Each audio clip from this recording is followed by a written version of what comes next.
So I was born in the KZN, and before I could learn any language, I moved to Northwest. That is where my friends were mostly Setswana-speaking people, and my parents would speak isiXhosa at home. I studied in a Xhosa school for the lower primary, and the higher primary I moved to an Indian school where I developed my English.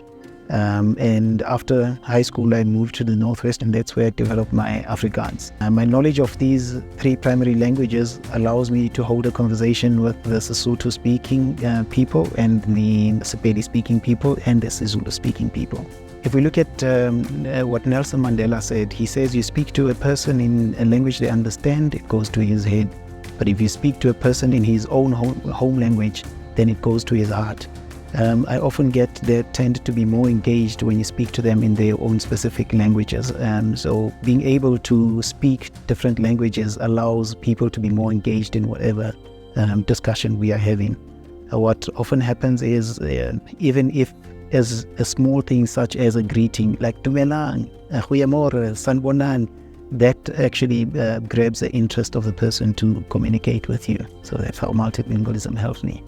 In terms of the teaching and learning, being able to speak multiple languages also allows me to decode all of these technical terms used in engineering English, because you find that students often understand things based on their history or the languages that they've spoken before. So if you decode or break down all those technical terms into a simple spoken language that the students understand, then they get to understand the concepts. It also helps me to identify those misconceptions that the students would have when they would speak in only English, or because they often translate from their own specific language to English, and some of the translations are not necessarily the same. So you're able to find misconceptions in that instance.